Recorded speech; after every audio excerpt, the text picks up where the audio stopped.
John 10:34, Jesus looks the religious leaders in the eye and asks, "Is it not written in your law, I said, you are gods?" A direct quote from Psalm 82.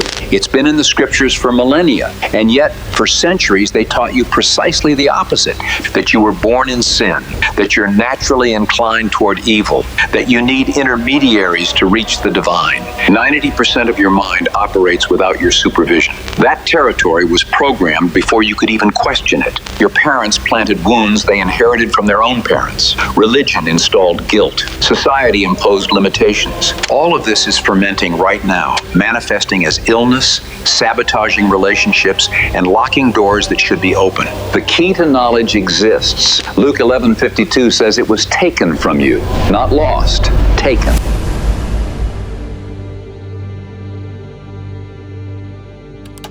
The idea that you are gods comes directly from Satan. That phrase echoes from pulpits around the world.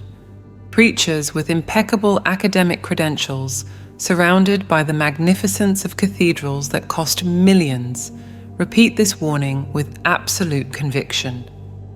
This philosophy, they declare, represents a diabolical trap infiltrated into modern psychology to destroy true faith.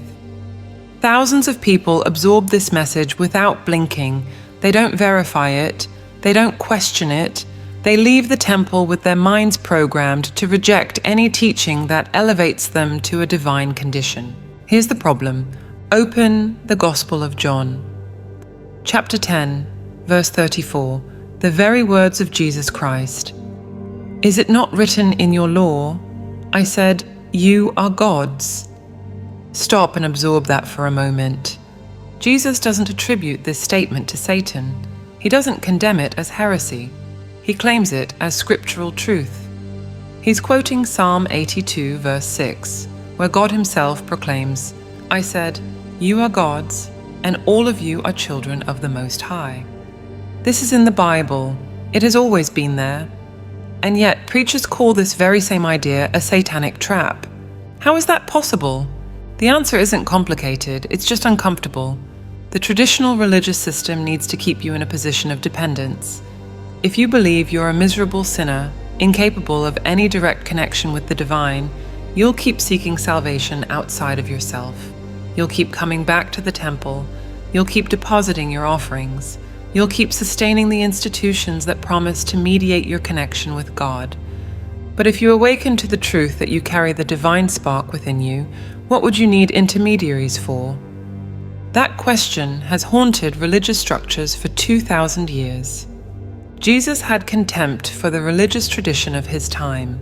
He looked at the magnificent temples, built with gold and marble, and said, "Let it all crumble. It's just a pile of rocks." He confronted the Pharisees and scribes, the theologians and religious leaders of his day, with a ferocity that deeply disturbed those in power. In Matthew 23, he fires off a series of denunciations that would make any modern religious leader break into a cold sweat. "Woe to you, scribes and Pharisees, hypocrites! For you shut the kingdom of heaven in people's faces. You yourselves do not enter, nor do you allow those who are entering to go in." They were closing the door. They were hiding the key. The mission of Jesus was never to glorify himself as a unique and unattainable figure. He said clearly, "The works that I do, you will do also, and even greater ones." He came to awaken every human being to their own inner greatness, to reveal that the kingdom of God is not in temples of stone, but inside each person. That's revolutionary, and that's exactly why this message has been systematically diluted, distorted, and buried under layers of institutional doctrine. Think about the practical implications of this. If you were taught since childhood that you were born in sin, that you're naturally inclined toward evil, that you need an intermediary to reach the divine, that programming doesn't simply disappear because you read a different verse. It's ingrained. It shaped how you think about yourself, about your worth, and about your possibilities. Every time you fail at something, an inner voice whispers, "Of course I failed. I'm a miserable sinner." Every time something good happens, another voice warns, Be careful. I don't deserve this. Something will go wrong. That's not the voice of God. That's the voice of religious programming that served to keep you small, dependent, and controllable. The scriptural truth is different. You carry a divine nature, not as a poetic metaphor, not as figurative language, as a direct declaration from the scriptures that religion itself claims to revere. The door to your success remains locked because you are convinced that you have no right to open it, that only the anointed, the ordained, and the special ones can access divine power. But that lock was installed by human hands, not celestial ones. And what human hands locked, you can unlock. Why? That's the first question every child asks. Why is the sky blue? Why do I need to sleep? Why can't I do what I want? Curiosity is instinctive, tireless, and relentless. A 3-year-old doesn't accept superficial answers. They want to go deeper. Every answer generates a new question. And then comes the answer that shuts everything down. Because I said so. Or worse, because that's how it's always been.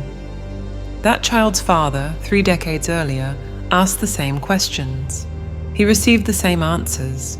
The grandfather, 6 decades before, went through the same silencing. The great-grandfather before him. And so on, going back entire generations. No one ever truly explained why. Tradition simply replicates itself, planting the same seeds of silence in the same fertile soil. The child learns the most important lesson of their life. Stop asking. And those seeds grow. You think the way you think because of habits you never chose. They were deposited in you before you had the ability to question them. Your parents carried wounds they never healed, and without realizing it, they planted those wounds in you. Not out of malice, out of ignorance. They passed on what they received, just as their parents passed it on to them. A chain that spans centuries. An invisible inheritance, fears, limitations, distorted beliefs, passing from mind to mind like a disease that no one diagnoses. You received this inheritance in your crib, along with your name and your birth certificate. Jesus recognized this mechanism 2,000 years ago. In Matthew 15:6, he confronts the religious leaders with words that still cut deep. Thus, you have made the word of God void by your tradition. Think about the weight of that statement. Tradition nullifies. Tradition replaces. Tradition puts human rules, loaded with fear, control, and limitation, in place of universal principles that liberate.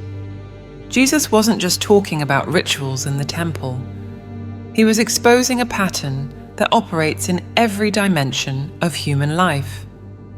The family tradition that decrees nobody in our family can prosper.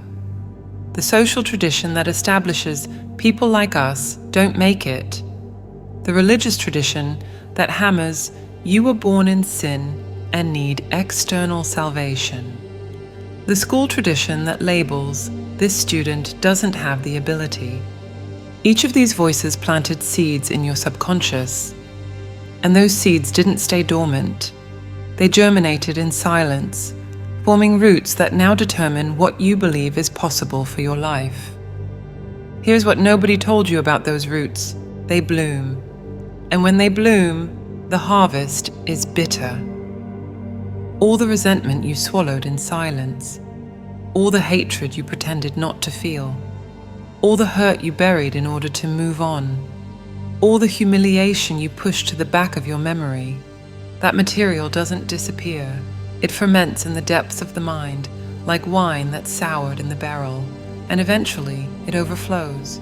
It manifests as an illness that doctors can't fully explain. As the destructive relationship pattern you swear you'll never repeat, and you repeat it with different faces, but the same toxic dynamic. The self-sabotage occurred at the exact moment when success seemed guaranteed. It's that inner voice that whispers, "You don't deserve this," even when everything around you says the opposite. That divine spark you carry, declared in the scriptures, confirmed by Jesus, remains suffocated under layers of negative programming. You are a sleeping God, convinced you're a worm, an heir to the infinite, living like a beggar. And the most efficient prison is precisely this, one that has no visible bars. The prisoner walks within limits they can't see, absolutely convinced they're free. When someone suggests that there are walls around them, they laugh. What walls? I think what I want. I decide my own life. But they don't think what they want. They think what they were programmed to think. And as long as they don't recognize this, they'll keep harvesting the bitter fruits of seeds they never chose to plant. 10%. That's the fraction of your mind that you know, the voice you call me, the one who plans tomorrow. That reminds me of what happened yesterday. That reads these words right now and tries to process them. The conscious mind is the only entity on earth capable of remembering its own beginning and contemplating its own end. 10%. That's all. The other 90% operates in the shadows, without supervision, without rest, without forgetting. The subconscious never sleeps. It records absolutely everything. Every word someone said to you, every look of disapproval, every moment of shame, every compliment, every criticism, every touch, every rejection, every experience you've had since the first day of your life, and possibly before. Everything is filed there, in details that your conscious mind could never retrieve on its own. That's why a smell can transport you across decades in an instant. The aroma of baking bread, and suddenly you're in your grandmother's kitchen. You feel the texture of the floor under your bare feet. You hear the sound of the pots and pans. You see the afternoon light coming through the window. A specific perfume, and a person you haven't seen in 20 years appears vivid in front of you. The face, the voice, the way they smiled. Wet earth after rain, and your entire childhood resurfaces with startling clarity. The subconscious kept everything, every texture, every sound, every sensation, every word someone whispered about you when they thought you weren't listening. But it doesn't just store, it executes. The subconscious functions as a servant of colossal power, absolutely obedient to its conscious master. Despite occupying 90% of the mental territory, it doesn't question the orders it receives. It doesn't analyze whether they make sense. It doesn't distinguish between truth and lies, between a beneficial command and a destructive one. It simply obeys. What you believe about yourself becomes a direct order. What you repeat about your life becomes a program running permanently. And this faithful servant works day and night to turn your beliefs into concrete reality. If you tell yourself you're sick, the subconscious finds a root for that seed. It cultivates it in silence until it blooms as an actual illness in the body. If you affirm that you're a failure, it organizes the circumstances of your life to confirm that programming. It filters out opportunities that could benefit you. It sabotages promising relationships. It creates obstacles where none existed, all to maintain consistency with the order it received. The most powerful instrument in the universe resides within you, and it's faithfully executing commands you don't even know you gave. Carl Jung dedicated his life to mapping this territory. He called it the unknown self, this vast region of the psyche that remains unexplored by most people. We live alienated from ourselves. We know our name, our profession, and our superficial preferences. But the force that actually governs our choices, our reactions, and our life patterns, that remains hidden in the depths, operating without supervision. It's like commanding an ocean liner, thinking you control the helm, without realizing that the real command center is somewhere else on the ship. You turn the wheel one way, and the ship goes another. And you don't understand why.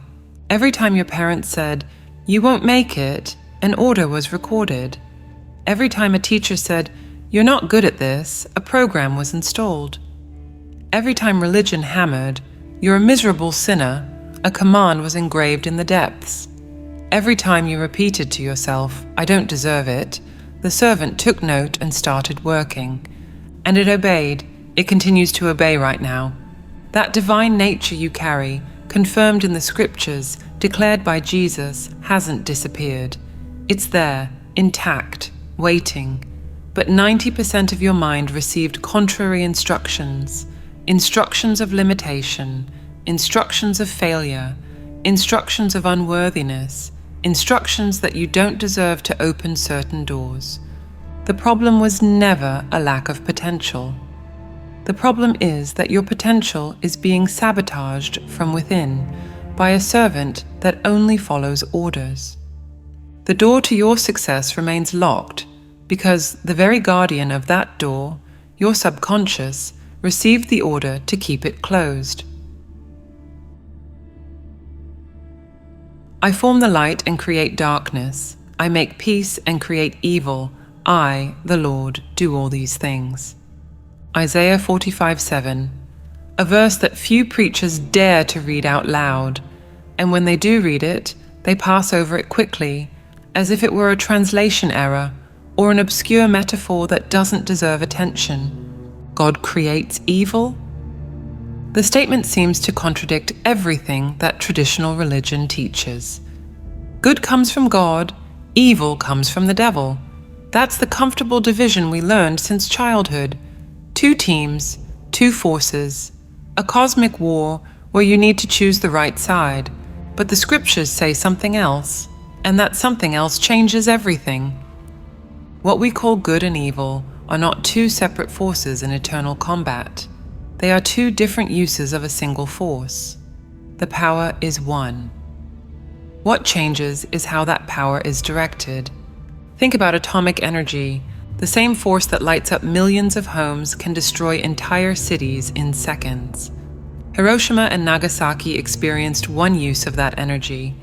Hospitals that run on nuclear electricity experience another. The energy didn't change. The atom didn't become malignant or benign depending on the context. The power remained identical. What changed was the intention of whoever directed it. A car can take someone to visit a sick person in the hospital. The same car can serve as a getaway vehicle after a robbery. The engine doesn't know the difference. The wheels don't distinguish between noble destinations and criminal destinations. The car just executes. The responsibility for its use falls entirely on whoever holds the steering wheel. There's no such thing as good power or bad power. There's only power. And this principle applies to the most powerful force you possess, the creative power that resides within you. Imagine a group of completely untrained people taking control of a nuclear power plant. The same reactors that generate clean energy for entire cities would turn into an instant catastrophe. Core meltdown, radiation leaking, destruction on a regional scale. The power didn't change. The hands controlling it did. Put electrical energy in the hands of a trained electrician, and they light up homes, power factories, and save lives in ICUs. Put the same energy in the hands of someone who doesn't understand this force, and the result can be fatal. Now apply this principle to the subconscious. You carry within you a power plant of creative energy, the same power that the great spiritual masters used to transform realities, the same power that Jesus said was available to everyone. The works that I do, you will do also. This power hasn't disappeared. It wasn't reserved for a spiritual elite. It's operating right now inside you. The question is, who's in control of the power plant? If your subconscious was programmed with commands of failure, it will direct this power to create failure. If it was programmed with fear, it will create circumstances that confirm that fear.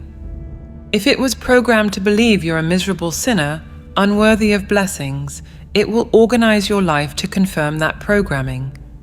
The power isn't the problem. The power is working perfectly. The problem is the instructions it received. When Isaiah writes that God creates evil, he's revealing something profound about the nature of reality. The universal creative power, the one that resides in you because you carry a divine nature, doesn't make moral distinctions. It manifests whatever it receives as a command, light or darkness, peace or destruction, abundance or scarcity. You are the operator of the power plant, and until now, you've probably been operating with a manual written by other people, parents who didn't know what they were doing, teachers who repeated what they learned, religious leaders who had an interest in keeping you small. The door to your success isn't locked because of a lack of power. It's locked because the power you possess is being directed against yourself. It's building exactly what you were programmed to believe you deserve. Change the instructions, and the power builds something else. Woe to you, lawyers, for you have taken away the key of knowledge. You did not enter yourselves, and you hindered those who were entering. Luke 11:52. Jesus looking directly into the eyes of the religious leaders of his time. It wasn't gentle criticism. It was an accusation. You stole the key, you didn't enter, and worse, you blocked the passage for those who were trying to enter. What key is this? Traditional religion taught that the connection with the divine happens through intermediaries, priests, temples, rituals, doctrines. You need someone between you and God. You need a sacred place. You need specific words, specific gestures, and specific days.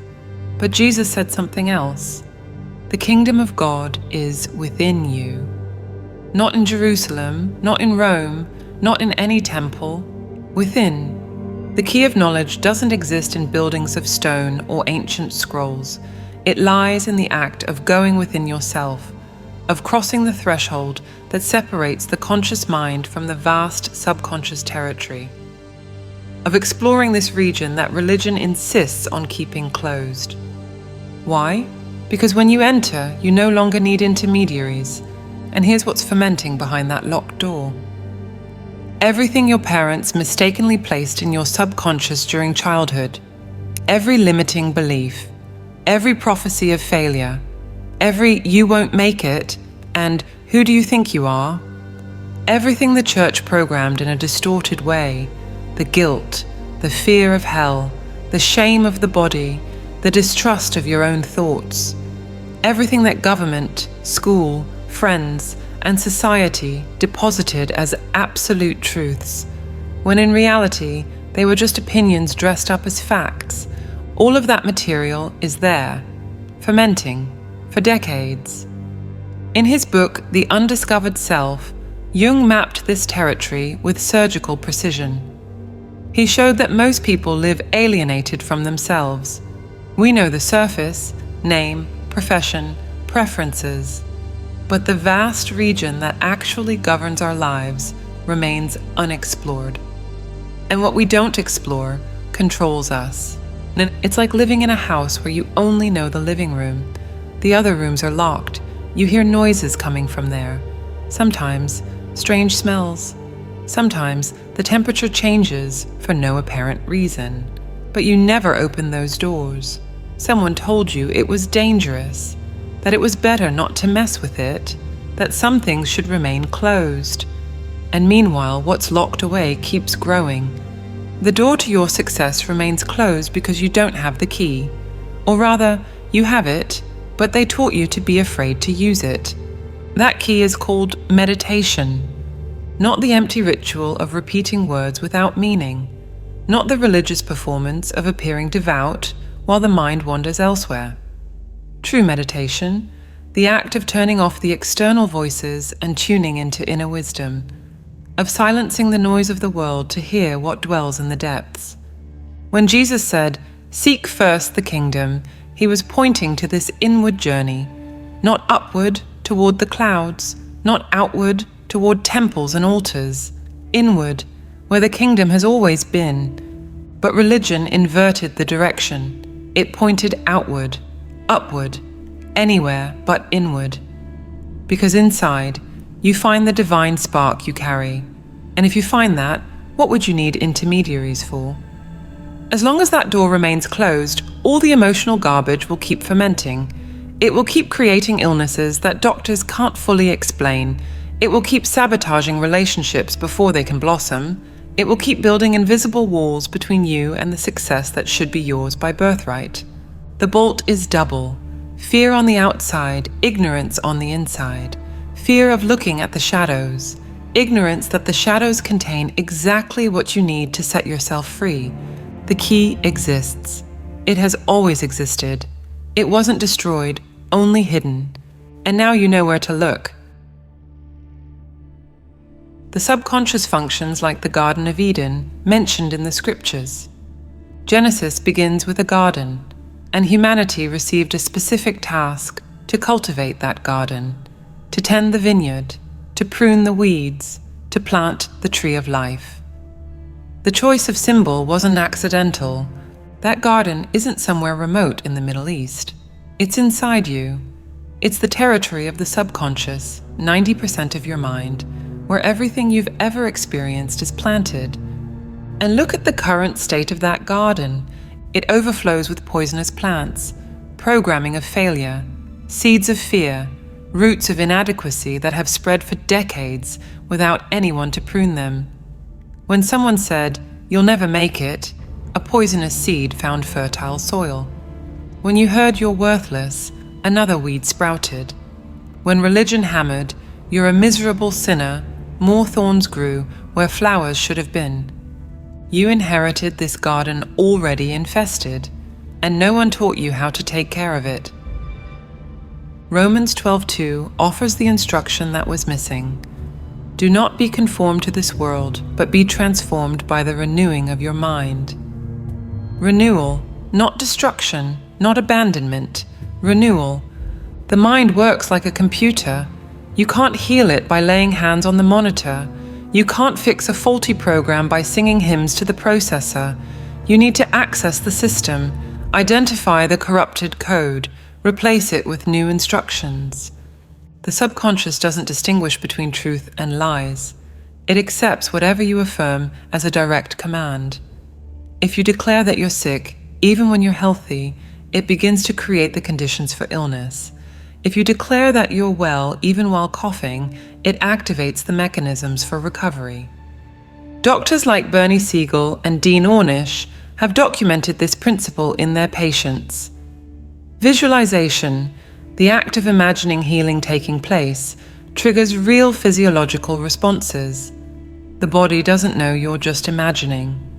To the subconscious, imagining and living are indistinguishable.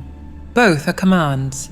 This is the tool you possess, and no one taught you how to use it. Your life experience reflects exactly what you're convinced of. Look around. What do you see? If everything constantly crumbles, you carry the deep conviction that collapse is your destiny. If relationships always end the same painful way, there's a program repeating that pattern on a loop. If money comes in and slips through your fingers, some code in your inner garden dictates that you shouldn't hold on to it. It's not bad luck. It's not fate. It's programming. And programming can be changed. Transformation requires you to stop listening to external voices. The parents who projected their own fears onto you. The teachers who confused your potential with inability. The religious leaders who profited from keeping you small. The society that needs obedient people, not awakened ones. Stop listening. Start going within. The lock that keeps the door to your success shut can rust and fall away. The double bolt, fear and ignorance, can be removed. The gate can finally open. And when that happens, all the garbage accumulated over decades will drain out. In place of the thorns, flourishing gardens. Where there were weeds, the tree of life. Where there were commands of failure, instructions of abundance. You carry a divine nature. The scriptures confirm it. Jesus declared it. The only thing separating you from that reality is a neglected garden and a locked door. The garden can be cleaned. The door can be opened. All change begins when you recognize your role as a co-creator of your reality, not as a victim of circumstances, not as a sinner waiting for external salvation, as a co-creator.